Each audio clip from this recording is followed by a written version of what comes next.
রক্তটা গম্ভীর রাগী ছেলেটাও যে এভাবে কাউকে দেখতে পারে কখনো তা সারহান নিজ চোখে না দেখলে ভাবতেই পারত না। শালা লুচ্চার চাউনি দেখ। মনে মনে বকতে বকতে সারহান একটু কেসে উঠতেই ভিহান নিজের জায়গায় বসে চোখ ঘুরিয়ে এক পলক দেখল ওকে। ওর পাশে আরো দুজন লোক বসে আসে। তাদের মাঝ বরাবর আরেকটা টেবিল বসে আছে আরো দুইটা লোক।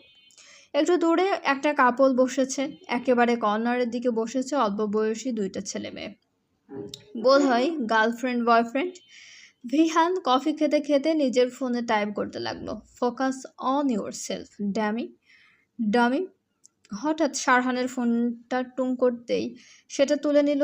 এমন একটা মেসেজ পেয়ে সে চোখ তুলে তাকালো ওপর দিকে বসে থাকা ভিহানের পানে। কে গম্ভীর মুগ্ধতায় তাকিয়ে কে গম্ভীর মুগ্ধতার সাথে তাকিয়ে আছে নিজের বাচ্চা পাখির দিকে। শালা নিজে প্রেম প্রীতি করছে আর এদিকে তাকে হুকুম করছে কাজের জন্য। এত রাগ লাগলো সারহানের, ইচ্ছা হলো ওর নাক বরাবর একটা ঘুষি দিতে। তবে যদি জ্বালাটা কমতো। কত করে বলল একটা মেয়ে নিয়ে আসুক সে। না, তাকে পাত্তা না দিয়ে আদেশ দিল কোনো মেয়ে নিয়ে যাওয়া চলবে না। এদিকে দেখো সে নিজেই মেয়ে নিয়ে চলে এসেছে।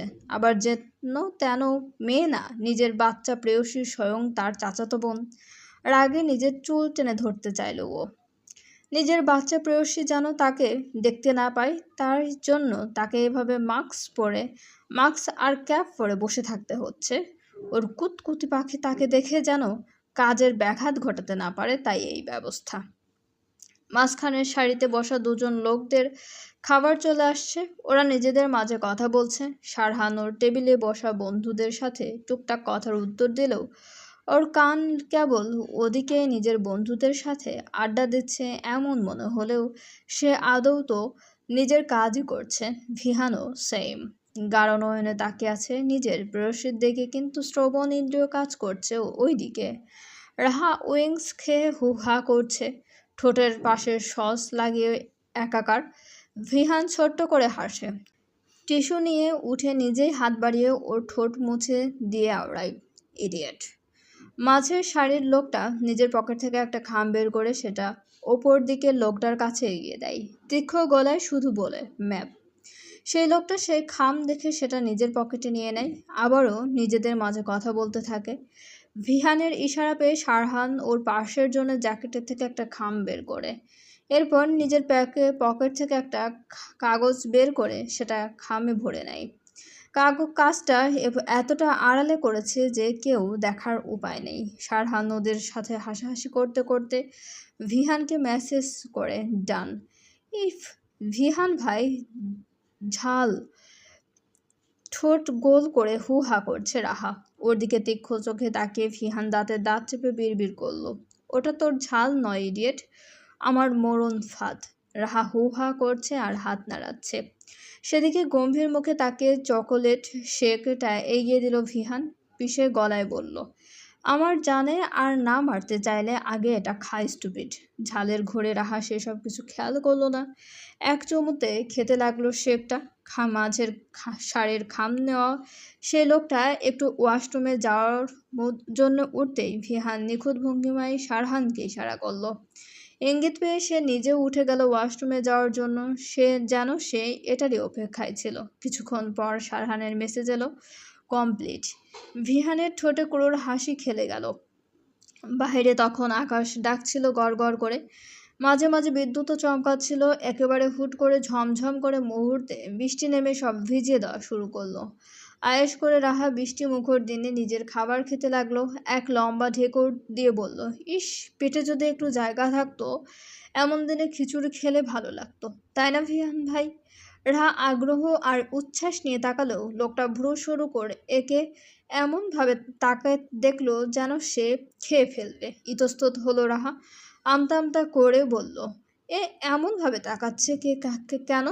ভুল কিছু তো বলিনি। চোখ দুটো সরু করে জানতে চাইল ভিহান, তোর ওই টুক পেটে তিল পরিমাণ জায়গা আছে তো স্টুপিড? কথাটার বোধহয় সম্মানে লাগলো রাহার, লজ্জাও পেল।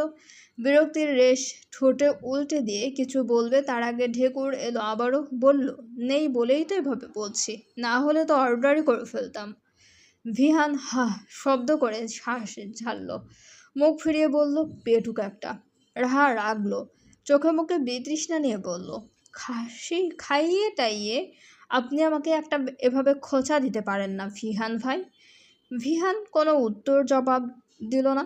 খেয়াল করলো মাঝের সারিতে বসা লোকটা খাওয়া শেষ করে ওপর মানুষটার জন্য হয়তো অপেক্ষা করছে, কল দিচ্ছে অনবরত, আসছে না বলে বিরক্তির সাথে গালি দিয়ে নিজেই উঠে গেল। বাইরে তখন ঝমঝম করে বৃষ্টি পড়ছে। রাহা চুপচাপ বসে থেকে মজিটোর স্ট্রোতে ঠোঁট ডুবিয়ে দিয়েছে, আনমনে তাকিয়ে দেখছে কিছু। ওর দিকে নেশা নেশা চোখ নিয়ে ভিহান অগাধ চাউনিতে চেয়ে দেখছে রাহাকে। থামাতেই যদি না পারিস তাহলে বুক সমুদ্র, এত উথাল ঝড় কেন তুলিস রাহা? ঠিক নিজ মনে প্রশ্ন করে গেলেও উত্তর আর আসে না রাহার থেকে। আসবে কি করে? ভিহান ভাই তো নিজের অনুভূতিকে সঙ্গোপনে লালন করে। এত বছর ধরে খুব যত্নে আদরে লুকানো অনুভূতিগুলোর সাথে তো ভিহান একাই লড়ে আসছে, কখনো আনন্দে কিংবা কখনো লাগাম ছাড়া অবাধ ধৈর্যের সাথে। ভিহান ভাই? রাহার মিনমিনে ডাক অনুসরণ করে ভিহান তাকালো, নিজেও শ্লোথ কণ্ঠে জবাব দিল, শুনছি। আপনি তো কফি ছাড়া কিছুই খেলেন না। আমতা আমতা করেও বলে ফেলল মেয়েটা, আজ আমার পেট ব্যথা করলে আপনার দোষ। ধরে নেব আপনি নজর দিয়েছেন। What nonsense! রাহা ঢোক গিলল, নড়ে চড়ে আর চোখে তাকিয়ে বলল, আমি এত কিছু খেলাম, কিন্তু কফি ছাড়া কিছু খাননি আপনি। পেট ব্যথা হলে ভাববো আপনি নজর দিয়েছেন। ভিহান জবাব দিল না, চুপচাপ তীক্ষ্ণ চোখের চাউনি তার উপর দিয়ে চেয়ারে হেলান দিয়ে বসে আছে দেখে রাহা খানিকটা অস্বস্তি বোধ করলো। এই রে, বেশি বলেছে ফেলেছে নাকি? জাদ্রেলটা কিভাবে শকুনি দৃষ্টি দিয়েছে। ভিহান ছোটের উপর তর্জনী আর বৃদ্ধাঙ্গুল আলতো করে ঠেকিয়ে রাহার পানে তাকিয়ে আছে, মনে মনে বলছে, নজরের কথা যদি বলিস তাহলে তো তোর গোটা অঙ্গে আমার নজর লেপ্টে আছে রে রাহা। ভিহান ভাইকে এভাবে তাকিয়ে থাকতে দেখে শঙ্কা নিয়ে প্রশ্ন করলো সে, আপনি আপনি এভাবে তাকিয়ে আছেন কেন? ভিহান জবাব দিল না। চেয়ারের গা থেকে পিঠটা সরিয়ে একটু ঝুঁকে এলো টেবিলের উপর, মুখটা খানিকটা রাহার দিকে ঝুঁকিয়ে জানতে চাইলো, তাহলে তোর পুরো শরীর ব্যথা করে না রাহা? ভ্যাবাচাকা খেয়ে গেল মেয়েটা, বোকার মতো তাকিয়ে দেখতে লাগলো ভিহান ভাইকে। মানুষটাকে মুচকে হাসলো, মাথায় কিছুই খেললো না মেয়েটার। কয়েক মুহূর্তের জন্য নিজেকে মস্তিষ্কহীন লাগলো। ওর ড্যাব ড্যাব করা চাউনির মাঝে ভিহান ওয়েটারকে ডাক দিল।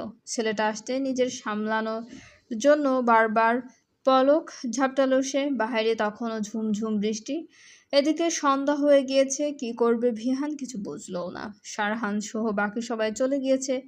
রেস্টুরেন্টে কেবল তারা আরেকটা কাপল বসে আছে। রাহা ভয় ভয় নিয়ে বলল, আমাকে আর কয়েকটা ছবি তুলে দিবেন ভিহান ভাই?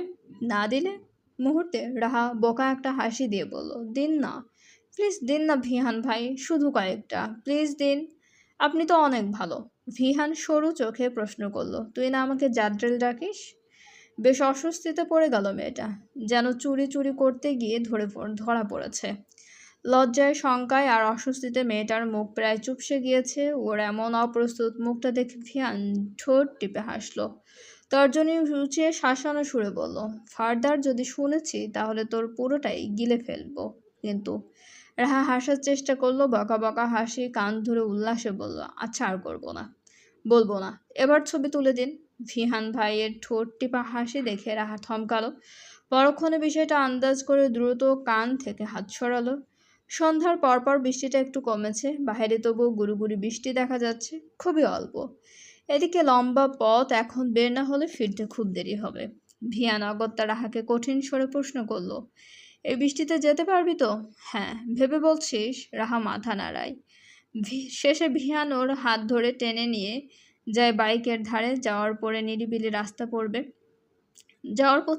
রাস্তা পড়বে, একটু জোরে টানলে তাড়াতাড়ি ফিরতে পারবে।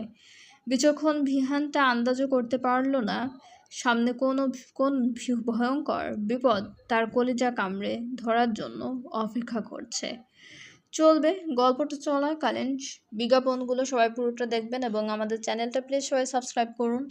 গল্পটি ভালো লাগলে অবশ্যই সবাই লাইক, কমেন্ট এবং শেয়ার করতে ভুলবেন না আপনাদের প্রিয় মানুষগুলোর সাথে, এবং আমাদের চ্যানেলের সঙ্গে থাকার জন্য সবাইকে অনেক বেশি ধন্যবাদ।